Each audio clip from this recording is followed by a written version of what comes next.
Welcome to sweet stories upcoming రివ్యూలోకి వెళ్ళిపోదాం. రుద్ర, వీరు మైండ్ గేమ్లో చిక్కుకోకుండా ఒక మాస్టర్ ప్లాన్ని వేసుకుంటారు. డమ్మి చిన్ని పెళ్లి చేద్దామని వీరునే ఐడియా ఇచ్చాడని తెలుసుకొని, ఖచ్చితంగా చేద్దాం మావయ్య, అందరం కలిసి దగ్గరుండి జయ పెళ్లి జరిపిద్దాం, అంతా వీరునే కదా ప్లాన్ చేసింది, వీరునే చూసుకుంటాడని క్రెడిట్ అంతా వీరుకే ఇవ్వడాన్ని స్టార్ట్ చేస్తారు. అండ్ విజయేంద్ర శకుంతల వాళ్ళని కూడా ఒప్పిస్తారు.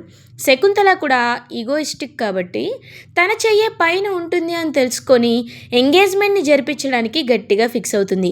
సో రుద్ర ఏదో ఒక ప్లాన్ చేస్తున్నాడు అని టెన్షన్ పడుతూ ఉంటారు వీరు. అండ్ రుద్ర మాత్రం తన మైండ్ గేమ్ని కంటిన్యూ చేస్తూనే ఉంటారు. ఇది ఇలా ఉండగా విశ్వనాథం దగ్గరికి సుధా వస్తారు. వచ్చి, ఏవండి, అన్నయ్య మీతో మాట్లాడతారంట అని స్పీకర్ పెట్టి ఇస్తారు.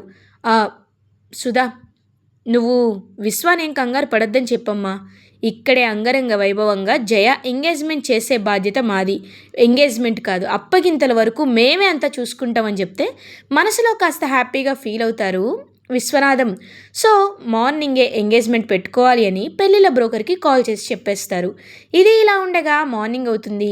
విశ్వనాథం, సుధా అండ్ డమ్మి చిన్ని అలియాస్ జయ అయితే ఇంకా అలా స్టార్ట్ అవుతారనమాట. స్టార్ట్ అయ్యేసరికి అప్పుడే కరెక్ట్గా సుధా, ఏవండి, ఎలాగో మళ్ళీ నా పుట్టింటికి వెళ్తున్నాం, ఉత్తి చేతులతో వెళ్తే బాగోదు కదా, కాబట్టి ఇక్కడే మా అన్నయ్య వాళ్ళ సూపర్ మార్కెట్ ఉంది కదా, అక్కడికి వెళ్ళి ఏదైనా ఫ్రూట్స్ కానీ అలా తీసుకువెళ్దామా అని అడుగుతుంది. సరే, నీ ఇష్టం అని అంటారు. ఇంకా అలా వాళ్ళైతే సూపర్ మార్కెట్కి వస్తారు. వచ్చి షాపింగ్ చేస్తారు. సో ప్రమీల కూడా ఫంక్షన్లో ఉంటుంది కాబట్టి ఇంకా ఆల్ విల్ బీ హ్యాపీ. ఇంకా అలా అప్పుడే కరెక్ట్గా స్కెచ్ ఆర్టిస్ట్ రామనాథం ఎవరైతే ఉన్నారో ఆయన కనబడతారు. ఆయన విశ్వనాథాన్ని చూస్తారు. చూసి ఫ్లాష్ బ్యాక్ని గుర్తు చేసుకుంటారు. What's the flash back? ఒకసారి ఆ స్కెచ్ ఆర్టిస్ట్ దగ్గరికి విశ్వనాథం అంకుల్ వెళ్ళి, ఇదిగోండి, ఇది మా అమ్మాయి చిన్నప్పటి ఫోటో, ఇది పెద్దయ్యాకి ఈ అమ్మాయి ఇప్పుడు 20 ఏళ్ళ తర్వాత ఎలా ఉంటుంది అని మీరు డ్రాయింగ్ వేయాలి, స్కెచ్ వేయాలని చెప్తే గంగ స్కెచ్చే వేస్తారు. కానీ వీరు ఆ స్కెచ్ని చూసి ఆయన్ని బెదిరించి, ఇలా మీరు ఇంకొకసారి ఎవరికైనా చెప్తే చంపేస్తానండంతో పాపం గంగే విశ్వనాథం కన్న కూతురని తెలిసినా చెప్పకుండా సైలెంట్ అయిపోతారు స్కెచ్ ఆర్టిస్ట్. బట్ ఆ విషయాన్ని అంతా గుర్తు చేసుకుంటూ, ఇదేంటి ఇలా జరుగుతోంది, ఈయనేంటి ఇక్కడున్నారని చెప్పి అలా ఇంకా ఆలోచనలో అయితే పడతారు. అప్పుడే కరెక్ట్గా డమ్మి చిన్ని కూడా పక్కన ఉండడం, వాళ్ళ ఫ్రెండ్ ఒక ఆయన ఎవరో కనబడితే మీట్ మిస్టర్ అని చెప్పి పరిచయం చేసుకుంటూ నా డాటర్, తన పేరు చిన్ని అని చెప్పడంతో ఒక్కసారిగా అదంతా వింటున్న స్కెచ్ ఆర్టిస్ట్ రామనాథం అయితే షాక్ అయిపోతారు. ఇదేంటి, ఈ అమ్మాయిని కూతురు అని చెప్తున్నారు, వీళ్ళకున్నది ఒక్కగానొక్క కూతురు అన్నారు కదా, ఈ అమ్మాయి కూతురు ఎలా అవుతుంది, నేను చూసిన గుళ్ళో ఆ రోజు చూశాను కదా, ఆ అమ్మాయి కదా వీళ్ళ కూతురు, ఈ అమ్మాయి కాదు కదా అని చెప్పి ఇంకా ఆలోచనలో పడతారు. ఈ విషయం ఎలా అయినా ఆయనతో చెప్పాలి, ఏదో ఇన్ఫ్లుయెన్స్ జరుగుతున్నట్టుంది, నేను ఆ ఇన్ఫ్లుయెన్స్ని తీసేయాలి అని చాలా గట్టిగా ఫిక్స్ అవుతారు. అలా ఇంకా ఇంటికి వెళ్ళి తను వేసిన గంగ స్కెచ్ని తీసుకొని ఇంకా వెంటనే వస్తారనమాట. బయటికి వచ్చి చూస్తూ ఉంటారు. అప్పుడే కరెక్ట్గా ఇంకా విశ్వనాథం వాళ్ళైతే విజయేంద్ర ఇంటికి రీచ్ అవుతారు. రీచ్ అయ్యి పెళ్ళికొడుకు వాళ్ళని కూడా ఇన్వైట్ చేస్తారు. సో పెళ్ళికొడుకు వాళ్ళు కూడా వస్తారు. వచ్చి అందరూ ఎంతో హ్యాపీగా టైం స్పెండ్ చేస్తూ ఉంటారు. జయాని చాలా చొరవగా అందరూ లోపలికి తీసుకువెళ్ళి హ్యాపీగా తనకి పట్టు చీరని కట్టి రెడీ చేస్తూ ఉంటే అదంతా చూస్తూ సుధా ఎంతో అంటే ఎంతో హ్యాపీగా ఫీల్ అవుతారు. సుధా హ్యాపీనెస్ని, తన కన్న కూతుర్ని ఇంత బాగా చూసుకుంటున్న వీళ్ళని చూసి ఎంతో హ్యాపీగా ఫీల్ అవుతారు విశ్వనాథం. ఇంకప్పుడే కరెక్ట్గా ఇటువైపు స్కెచ్ ఆర్టిస్ట్ రామనాథం, ఈయన్ని ఫాలో అవుతాను, ఇప్పుడే నేను ఎక్కడ జరుగుతుందో తెలుసుకుంటానని చెప్పి వెళ్ళి అలా తెలుసుకోవాలి అని ఇంటి లోపలికి ఎంటర్ అయ్యే లోపు వీరు వస్తాడు. వీరు ఎదురుపడతాడని స్కెచ్ ఆర్టిస్ట్ అయితే అస్సలు ఎక్స్పెక్ట్ చేయరు.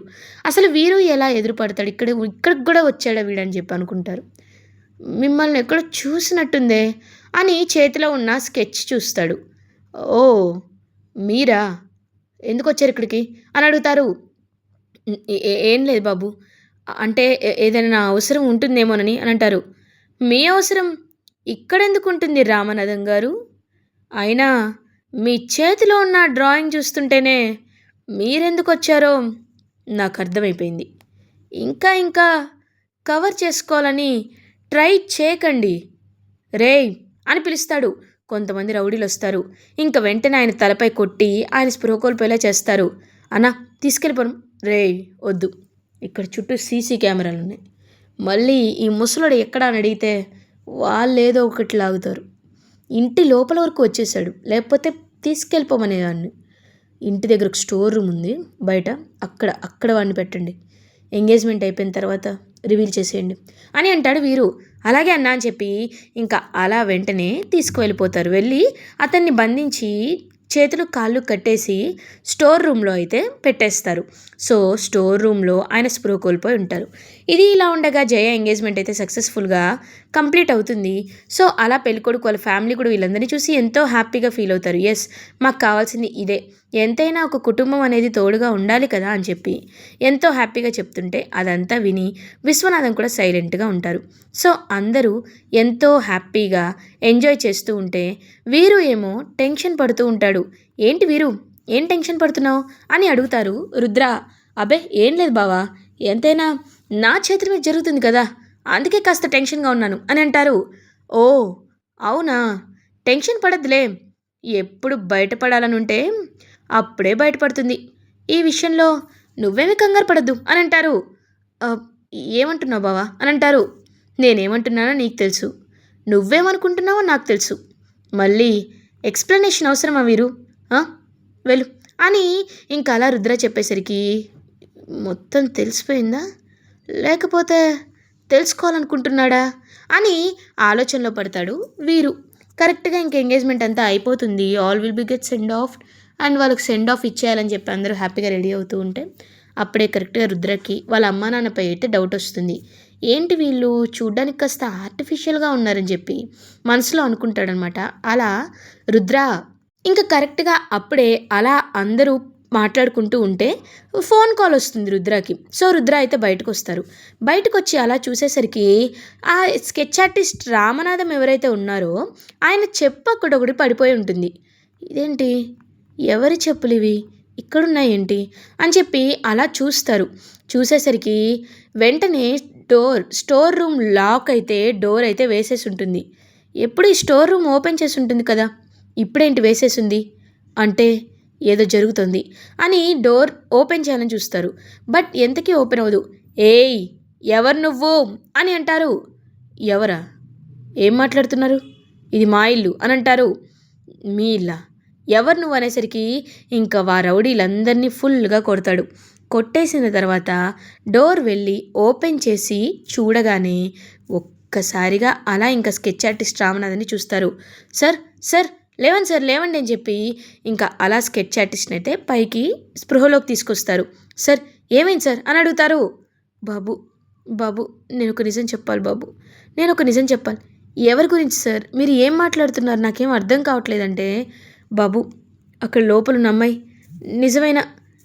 నిజమైన కూతురు కాదు బాబు, విశ్వనాథం గారు కూతురు, వేరే అమ్మాయి అని అనేసరికి ఒక్కసారిగా ఈ విషయం మీకెలా తెలుసు, మీకు తెలుసా, తనెవరో మీకు తెలుసా అని అడుగుతారు. తెలుసు బాబు తెలుసు, ఇదిగో అని స్కెచ్ చూపిస్తారు. చూపించేసరికి అందులో గంగా స్కెచ్ ఉంటుంది. ఒక్కసారిగా అది చూసి రుద్ర అయితే షాక్లో ఉండిపోతారు. గంగా అని అంటారు. ఈ అమ్మాయే ఆయన కన్న కూతురు బాబు. ఈ విషయం చెప్పడానికి వస్తేనే వీరు నన్ను కొట్టాడు అని చెప్పి మళ్ళీ పడిపోతాడు ఆయన. సార్ మీకేం కాదు, నేను మిమ్మల్ని హాస్పిటల్కి తీసుకువెళ్తాను అని చెప్పి వెంటనే ఇంకా హాస్పిటల్కి అయితే తీసుకువెళ్తారు. లైక్ ఈ రంగాకి చెప్పి ఆయన్ని హాస్పిటల్లో అడ్మిట్ చేస్తారు. ఇంకా రుద్ర ఆలోచనలో పడతాడు. ఏమైంది బావా అని అడుగుతారు. గంగా ఎవరో కాదు, విశ్వనాథం మావయ్య కన్న కూతురు అని నాకు తెలిసింది అని అంటారు. బావా ఈ విషయాన్నే నీకెప్పటి నుండో చెప్పాలనుకుంటున్నాను, కానీ చెప్పలేకపోయాను బావా. ఇప్పటికైనా మీకు ఈ నిజం తెలిసింది, నాకు చాలా అంటే చాలా హ్యాపీగా ఉంది అని చెప్పి ఇంకా అలా ఎంతో అంటే ఎంతో హ్యాపీగా ఫీల్ అవుతారు. అయితే అన్నీ కవర్ ఒక్కసారిగా రెట్రో చేసుకుంటారు అన్ని విషయాలు. గంగకి కూడా విశ్వనాథం లాగే పంతం ఎక్కువగా ఉండడం, బాక్సింగ్ రక్తంలోనే ఉండడం, ఎంత దూరమైనా తన కళ కోసం వెళ్ళడం, ఇవన్నీ గుర్తు చేసుకొని గంగే నిజంగా విశ్వనాథం కన్న కూతురు అనే విషయాన్ని చాలా అంటే చాలా పర్టికులర్గా రుద్ర తెలుసుకుంటాడు. ఈ విషయం చెప్పేద్దాం బావా అంటే, లేదుగా రుద్ర, గంగా, రంగా, లేదు, ఇప్పుడే ఈ విషయాన్ని చెప్పకూడదు. చెప్తే సాక్ష్యాలు అడుగుతారు. మనమే ఏదో ఇన్ఫ్లుయెన్స్ చేసామని చెప్పి అనుకుంటారు. అలా జరగకూడదు. నేనున్నాను కదా, నేను చూసుకుంటాను. ఎప్పుడు సమయం వచ్చినప్పుడు చెప్పాలో అప్పుడు చెప్తానని చెప్పి చాలా క్లియర్గా ఫిక్స్ అవుతారు. ఇలా ఎపిసోడ్ ఎండ్ అవుతుంది. ఫస్ట్ ఎపిసోడ్ రివ్యూస్ ముందుగా మీకు కావాలి అనుకుంటే మా ఛానల్ని సబ్స్క్రైబ్ చేసుకోండి. Thanks for watching.